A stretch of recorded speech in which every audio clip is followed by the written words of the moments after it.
Our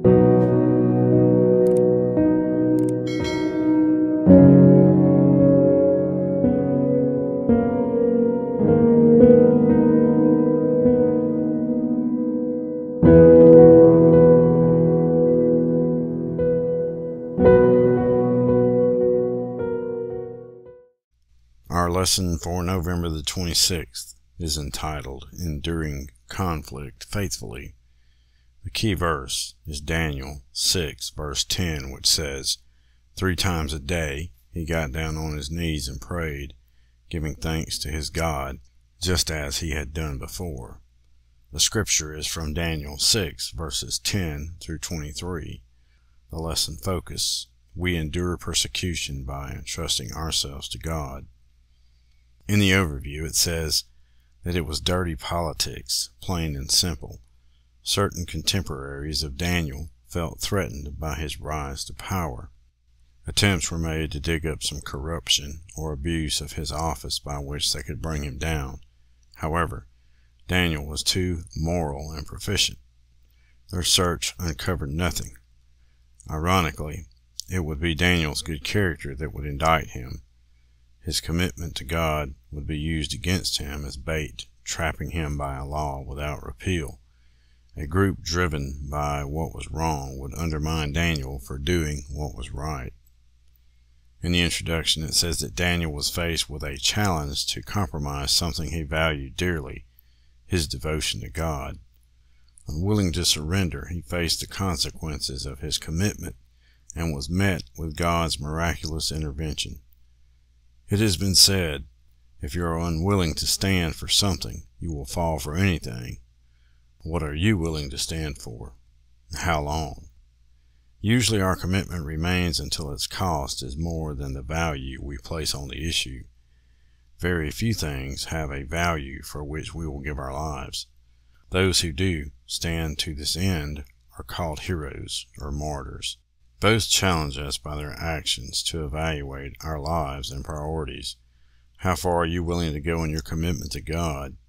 Your answer to this question will reveal how valuable God is to you.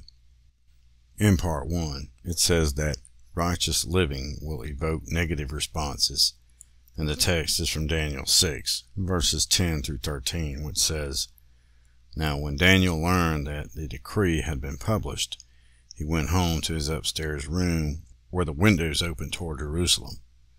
3 times a day he got down on his knees and prayed, giving thanks to his God, just as he had done before. Then these men went as a group and found Daniel praying and asking God for help. So they went to the king and spoke to him about his royal decree. Did you not publish a decree that during the next 30 days anyone who prays to any god or human being except to you, your majesty, would be thrown into the lion's den? The king answered, The decree stands in accordance with the law of the Medes and the Persians, which cannot be repealed. Then they said to the king, Daniel, who is one of the exiles from Judah, pays no attention to you, your majesty, or to the decree you put in writing. He still prays 3 times a day. The persecution of Daniel was political. He had attained significant power, making his enemies uncomfortable. Daniel's opponents seem to have been unconcerned about his worship practices. They simply used them as a means to remove Daniel from office. Persecution is the action of threatened people, and many Christians around the world must face it every day. Christianity, when lived correctly, invites persecution because of its challenge to the world. Jesus warned his disciples of this. As God's message is proclaimed, responses, both positive and negative, are to be expected. Fortunately, few of us will actually face death for our faith. This does not mean we will not experience mistreatment for our beliefs from our society and even the church itself. The questioning of power brings about harassment. We have discovered that when we kick at society, it kicks back. We immediately cry foul. We feel society should not react negatively, but rather should be thankful for our interest in its problems. But society views the gospel as an invasion rather than a help. Does this mean we should stop our attempts? Hardly. Instead, we should anticipate the inevitable. It is not just society that responds aggressively when threatened. Challenges within a church can result in abuse of its people. Our battles are rarely over faith matters, but have more to do with personal preferences, power, and control, centering around status quo and tradition. Change threatens, and threatened people attack. Seldom are issues resolved. Instead, the pastor is voted out, the church splits, or both, with each side going away feeling persecuted. It has been said that the only constant in this world is change.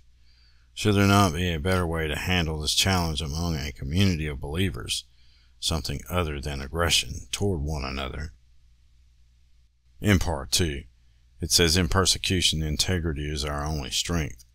And the text is from Daniel 6, verses 14 through 18, which says, When the king heard this, he was greatly distressed. He was determined to rescue Daniel and made every effort until sundown to save him. Then the men went as a group to King Darius and said to him, Remember, your majesty, that according to the law of the Medes and the Persians, no decree or edict that the king issues can be changed. So the king gave the order, and they brought Daniel and threw him into the lion's den. The king said to Daniel, May your God, whom you serve continually, rescue you. A stone was brought and placed over the mouth of the den, and the king sealed it with his own signet ring and with the rings of his nobles, so that Daniel's situation might not be changed. Then the king returned to his palace and spent the night without eating and without any entertainment being brought to him, and he could not sleep. What would have been the headlines in Babylonian newspapers the day of Daniel's arrest? How accurate would they have been? Would he have been described as a villain or a victim? A major trial during persecution is the implied guilt fostered on the victim. In Daniel's case, an everyday spiritual discipline had become twisted into something treasonous. An act so appropriate and innocent a few days before was now a perversion. Daniel, the official who was previously considered above reproach, was now indicted. Daniel was about to become a lion chow. Though there is no written record, one of Daniel's comforts in facing his demise must have been the realization that it was his integrity and commitment to God that had brought him to his fate. One can die for those things dear and valuable. To Daniel, no other option would be acceptable.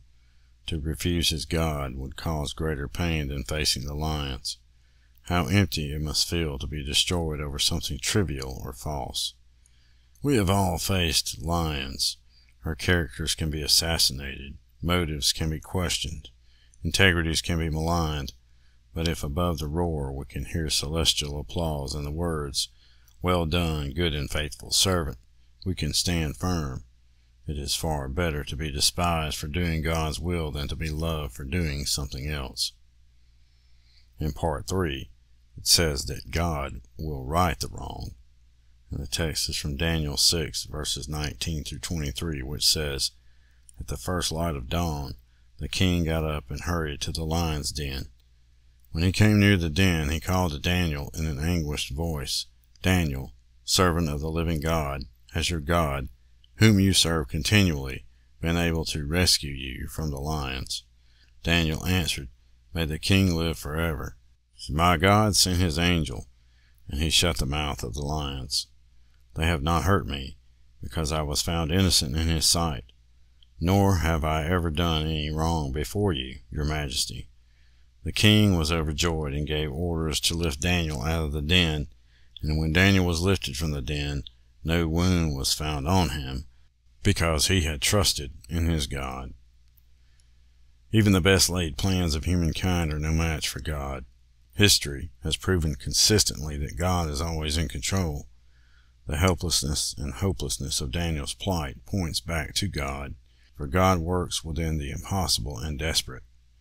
Misunderstandings and conflict will bring us into situations we cannot control.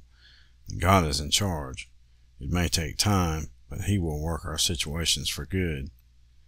It would be nice to say that Daniel's immediate deliverance is the typical result of persecution, but there are too many mass graves and tortured lives that testify differently. One can stand for the greatest truths and still die. A pastor can act for the most noble of reasons and still be voted out. Groups can be motivated by the best of intentions and still cause a church to split.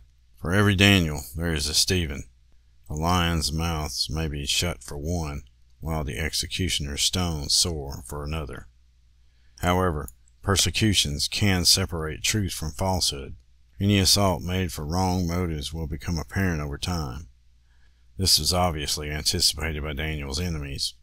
Why else would they have taken such pains to make sure the law could not be repealed? The king was no fool.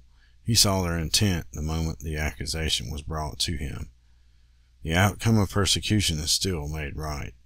Maybe not in our lifetimes, and maybe not until the end of time, when the martyrs will find their vindication through God's judgment on the earth. But truth lived and shared will always shine in God's time. In today's life application, it says, make a prayer list with 3 categories. Label the first category threats. It should contain all the items you feel threatened by within your community of faith. As you list these, ask yourself, are these matters of faith or personal preference? As you pray, ask God to reveal why you feel threatened. Title the next category, Lion's Den. List here the present conflicts in your life. Pray that God will strengthen your resolve and take control of the situation so no harm is done. Third, make a category titled Wrongs. What wounds from the past have you suffered from misunderstandings and attacks?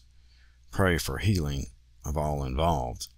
Finally, if God has prompted you to make peace with someone, do so today. He can bring about the healing you have desired if you are faithful to His leading.